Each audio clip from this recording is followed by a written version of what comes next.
Princess Zaraki of the Velkran Empire sat motionless in her hover throne, her crystalline eyes fixed on the viewport overlooking the diplomatic hall.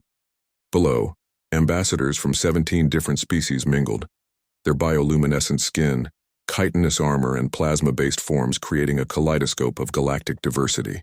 None of them looked up at her balcony. They never did. The accident had happened 3 cycles ago. A malfunction in her neural implant during a routine enhancement procedure had severed the connection between her brain and her lower body.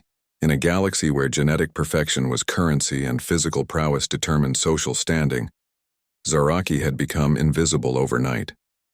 Suitors who had once competed for her hand had vanished like stars consumed by a black hole. Her father, Emperor Thrucknan, had grown desperate. The alliance marriages were crucial to maintaining the Empire's political web, and Zaraki's betrothal to Prince Zelthor of the Kryn Dominion had been the cornerstone of a treaty decades in the making. But Zelthor had withdrawn the moment news of her condition spread, citing genetic incompatibility in his official statement. The other proposals had followed suit, each rejection more elaborate than the last. Perhaps, her father's advisor had suggested with barely concealed disgust, we should consider the humans. The word had hung in the air like a slur. Humans, the youngest species in the Galactic Council, barely 2 centuries into interstellar travel. They were considered primitive, their technology crude, their lifespans laughably short. They lacked the telepathic networks of the Azurn, the quantum processing of the Synthari, the dimensional manipulation of the Krivar. They were, by all galactic standards, unremarkable, but they had one peculiar characteristic that made them useful. They were relentlessly adaptable and, for reasons no xenopsychologist could adequately explain, seemed to form emotional attachments to virtually anything, and so, Captain James Chen of the Terran Diplomatic Corps had arrived on Velcros Prime, the first human to set foot in the Imperial Palace. Zaraki had expected disgust or worse, pity. Instead, when James entered her chambers, he simply smiled and asked, "Mind if I sit?" He didn't kneel, didn't bow elaborately, didn't perform any of the ceremonial genuflections her previous suitors had used. He just pulled up a chair and sat across from her as if they were equals. "I've read your file," James said, his voice carrying that peculiar melodic quality human speech possessed. "Graduated top of your class at the Imperial Academy. Fluent in 47 languages.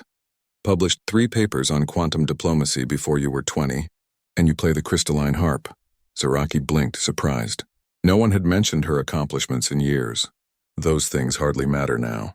Why not? "Because I'm broken," she said flatly. "Damaged goods being pawned off to the lowest bidder." James leaned back, studying her with those strange, expressive human eyes. "You know what we have on Earth? Wheelchairs, prosthetics, exoskeletons, neural bridges. We've got a saying. It's not a bug, it's a feature.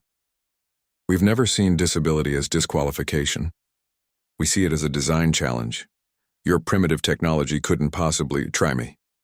Over the following weeks, James did something no other suitor had done. He listened. He asked about her research, her music, her opinions on interstellar trade policy. He brought human engineers who examined her case not with the condescending certainty of Velkran physicians who had declared her condition permanent, but with curious determination.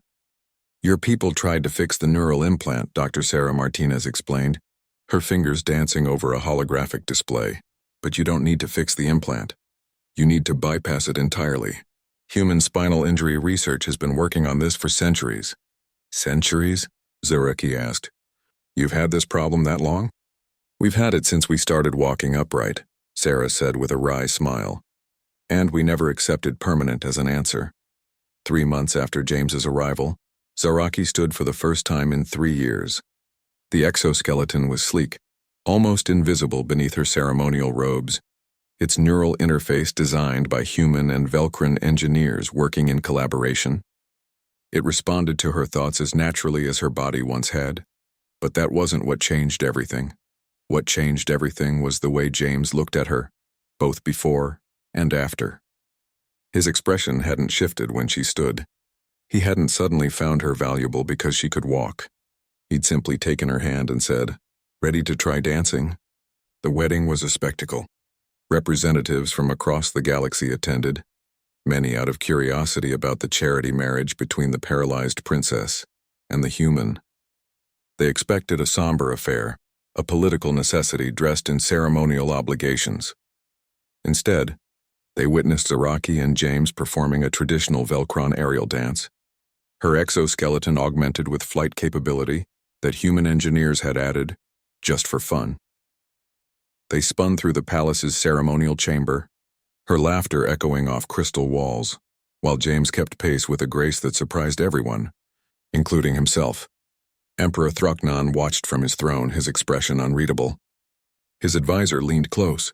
"Perhaps, Your Majesty, we have underestimated the humans." "Perhaps," Thraknan replied slowly, watching his daughter's joy. "We have underestimated what it means to see potential instead of limitations." Years later, when humans began taking prominent positions throughout the galaxy as mediators, engineers and advisors, many pointed to the Treaty of Velcros as the turning point.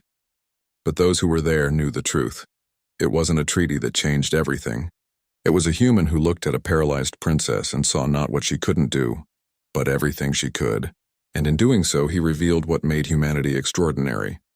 Not their technology, not their strength, but their stubborn, inexplicable refusal to accept that anyone was beyond hope.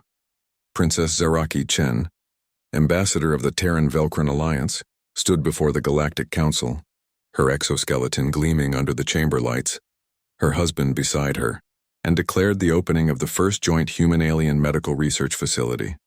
The galaxy was learning what Earth had always known. The only true disability is the inability to imagine a better solution, and humans, for all their flaws, had never lacked imagination.